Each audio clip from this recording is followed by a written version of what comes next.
gente falando hoje aqui, né, sobre essa questão do impacto.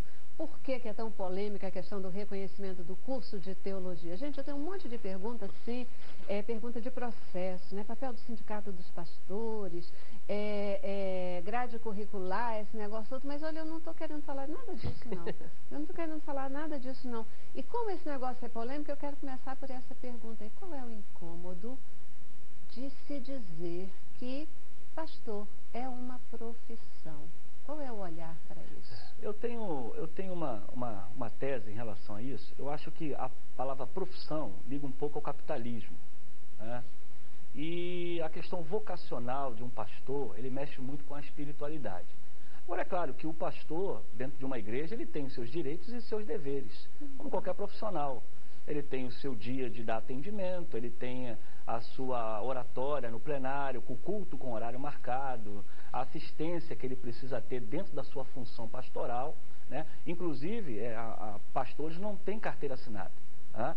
Mas há um acordo entre igreja e pastor, por causa da ética, em que as igrejas cumprem todos os deveres trabalhistas do pastor, férias, 13º, descansos, né, semanais, remunerados. Mas esse preconceito de dizer que o pastor não é profissão, ele está muito ligado ao capitalismo, né? A igreja honra o pastor porque reconhece nele, o qual ele deixou a sua, vamos dizer assim, a outra profissão para exercer tempo integral dentro de uma igreja, e ele precisa ser assessorado nas suas necessidades. Plano de saúde, né, quando a igreja pode, ajuda lá com a gasolina, para ele poder exercer o trabalho de apacentar o rebanho.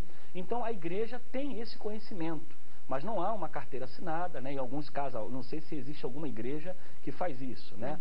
Mas nas igrejas que eu conheço, o pastor ele não tem uma carteira assinada, mas ele é honrado dentro daquilo que ele faz e a atenção que ele dá ao público. Então, acredito que essa palavra profissão na vida do pastor vem de tentar retirar essa visão capitalista. Porque alguém procura uma profissão, geralmente para ter status, para crescer na vida, ter uma posição financeira boa e exercer por amor também a sua profissão. Mas ele está ligado um pouco ao capitalismo. Já numa visão pastoral, as pessoas pensam, não, é vocação. A gente deixa um pouco o capitalismo de lado. Mas essa visão de vocação que nós temos, ela criou esse tabu de não entrar na área do profissionalismo. Mas, na verdade, há o profissionalismo declarado dentro da nossa vida. Há pastores que recebem pelo trabalho que ele faz. Ele é remunerado e ele vive daquilo. Ele vive da obra. Ele vive da obra. E a falta de profissionalismo nessa área, ela é prejudicial até para a família do pastor. Um pastor que venha ficar doente, que venha falecer, ele não tem nada, ele não tem amparo nenhum para a sua família. Essa é a crítica. São poucas as igrejas que assumem a família do pastor ou que mantêm o pastor quando é jubilado, alguma coisa. Há muitos pastores que deixaram de ser pastor, talvez pela luta, talvez pela fraqueza, talvez por algum problema, e ele hoje vive a Deus dará, porque não tem um amparo legal, não há lei, não há nada disso.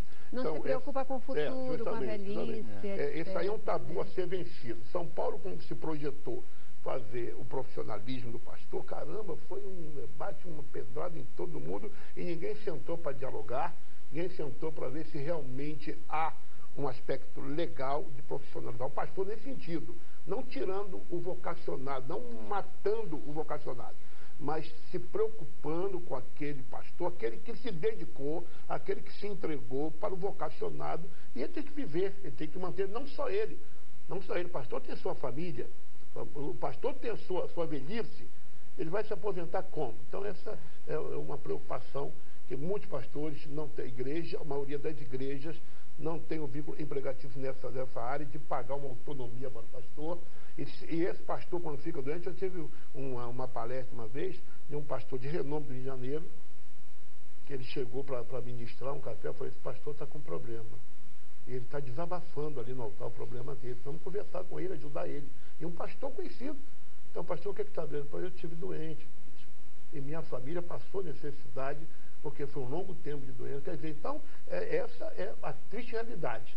O pastor ficou doente, o pastor ficou abandonado. Nós somos o exército que não socorremos muito. Nós somos o exército que não socorremos muito. a pessoa está passando mal, está passando... Geralmente, está em pecado. E temos esse jargão também errado. Fulano está passando porque está em pecado. E se ele pecou? E se ele pecou? Ele não pode ser ajudado? Jó disse isso para os amigos dele. Acaso os amigos não deveriam me trazer conforto e ajuda nessa hora? Não a crítica. Então, infelizmente, esse é o lado perigoso do pastor que não tem um sustento legal para, numa hora dessa, ele não ficar abandonado, como muitos estão abandonados. Agora, é preciso que eu acho que a gente tem que observar, fico preocupado com o canto da sereia. Porque nós estamos debatendo profissionalização pastoral, reconhecimento de curso pelo Ministério da Educação, e pouco a pouco a gerência do Estado ela vai se tornando cada vez mais preeminente. Então, se a igreja ela tem se tornado um exército que não ajuda os seus, a pergunta é, a profissionalização resolveria isso? Ou temos que trabalhar em outro aspecto? O contraponto que eu quero fazer aqui é, primeiro, no que o pastor Eliseu falou, ele pegou o conceito. Então, se o conceito de profissão for alguém que tem uma ocupação e dela vai ter um contrato que vai gerir a sua atividade, isso é um aspecto profissional que pode ser pernicioso e complexo para a contemporaneidade pastoral. Mas se profissão for num conceito aquele que professa algo, nesse sentido, qualquer um de nós que professa algo é um profissional.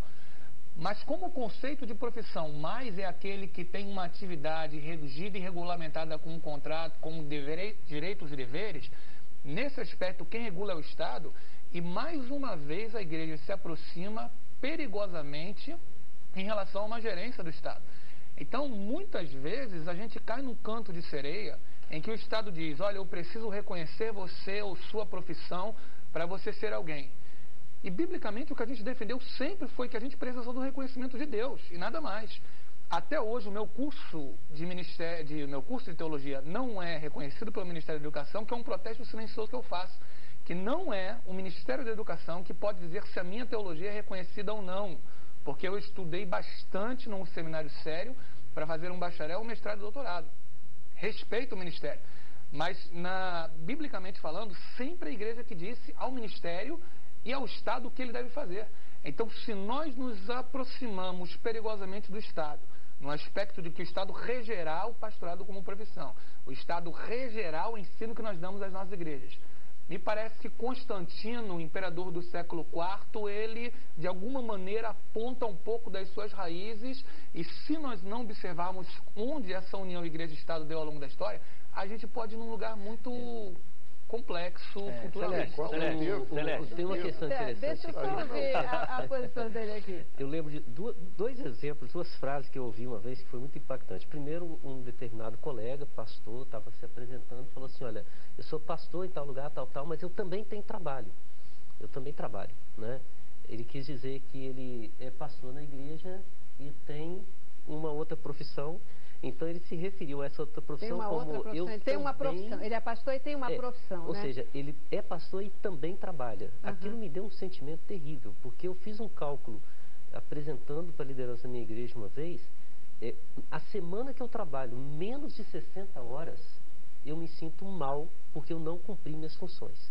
Então, se eu disser que eu dediquei 60 horas por semana para a igreja, eu estou dizendo, foi a semana que eu menos trabalhei. Até, né? Outra questão que me chamou muita atenção foi uma vez um outro amigo falando assim, vou para casa tirar uma pastoral. E essa ideia da pastoral a gente conhece, ou seja, eu fui tirar uma soneca, que para mim é uma visão terrível do que é o trabalho do pastor. É uma desvalorização. Então, veja bem, quando eu penso no aspecto profissional, eu lembro que no domingo à noite quem tem que pregar na igreja sou eu. Eu não posso fugir porque estou cansado, não estou bem para pregar. Eu não posso dizer isso. Eu não posso negar o conselho a uma ovelha que vem pedir meu aconselhamento. Eu não posso... Sábado, domingo, feriado, qualquer dia. Ou seja, eu tenho vários aspectos que são feitos, quer eu queira ou não. Isso me caracteriza como alguém que tem um contrato, um compromisso, mas não é um compromisso com o Estado, é um compromisso, em primeiro lugar, com Deus. Isso me faz entender que esse lado é um lado profissional que existe no ministério. Mas o que eu tenho que entender é que se eu sou chamado, eu não faço isso porque o contrato me exige. Mesmo eu estando enfermo, eu vou para o púlpito e vou pregar com alegria, com satisfação, porque não é a profissão que me regula, é a vocação que está muito acima, que está muito além. Esse é o ponto. Deixa Celeste, eu fiz o meu primeiro curso de teologia, curso livre. Depois eu busquei o reconhecimento, fiz uma pós, estou no mestrado. O que eu tenho a dizer? A igreja, ela não sofre interferência do Estado. Quem vai dizer, quem vai ser consagrado ao ministério pastoral é a igreja. E a igreja não existe hoje, pelo que eu sei, tanto a igreja batista, presbiteriana, metodista, nenhuma exigência em relação se o diploma é reconhecido ou não. Cabe ao candidato, ao vocacionado, exercer a sua função dentro da sua igreja, que a igreja vai vê-lo, a função pastoral. E ali ele é convidado, então vem uma ordem de pastores, que faz ali o concílio, e ele então recebe o título. A teologia não forma pastores. A teologia é uma ciência da revelação de Deus, ao qual você estuda, que existe uma área muito ampla. Você pode ser um escritor teológico, você pode ser um professor acadêmico, você pode ser um pensador, você pode ser um pastor, um palestrante. Então, nós temos que entender isso. A igreja hoje, ela não está nem um pouco preocupada se o diploma do indivíduo é reconhecido ou não. A preocupação é do candidato. Né? Então, assim, por exemplo, eu sou pastor da Segunda Igreja Batista em Gramacho, assumi com curso livre. Eu fui buscar o reconhecimento não porque a igreja me exigiu isso, mas foi uma exigência minha. Porque eu preciso me capacitar, eu preciso estudar mais, eu preciso me envolver. Não que esse diploma vai fazer algum peso na minha espiritualidade, no meu relacionamento com Deus, no meu ministério. Meu ministério continua no mesmo nível. Só que para mim, né, na minha causa, eu fui buscar algo mais. Eu fui buscar um conhecimento em áreas afins, né, de um mundo que nós estamos vivendo, um mundo globalizado, que temos que entender o que está acontecendo à nossa volta. Sem dúvida. E o conhecimento, só me permita, bispo, mas o conhecimento é algo que é fortemente recomendado pelo Senhor Jesus. Né? Ele nos instiga a conhecer, a nos capacitar, a fazer bem. Eu queria só dizer para vocês assim, né? Eu não vou entrar no mérito, por óbvio, nem tenho nenhuma capacidade de entrar no mérito de todas as colocações de vocês. Mas a minha provocação com relação à profissão é porque eu acho que esse estigma de profissão que a gente também estende para a questão pastoral, ela permeia toda e qualquer profissão, sabe? A profissão, ela não é o título que se tem, não é o curso que se faz, ela é a vocação, ela vai além. Eu muitas vezes, aqui naquilo que faço, se me chamarem sábado, domingo, feriado, eu venho. Eu não venho por medo de perder o emprego, eu não venho por força do trabalho, eu venho por força da minha vocação, do meu compromisso, da vontade de fazer bem aquilo que eu faço. Né? Eu vejo, né, e acompanho a vida de tantos pastores, meu Deus, é essa coisa. Tempo? Vamos começar a limitar por tempo? Não existe. Né? O tempo é o tempo que aquele que a profissão pastoral requer, né? E eu louvo a Deus pela vida de todos vocês. Eu acho que vocês são baita profissionais naquilo que a expressão profissão mais requer, sabia? E me incomoda. Às vezes eu fico pensando que a gente diz que não é profissional, me perdoe, eu não gosto de ficar falando muito não, mas não resisto hoje aqui, né?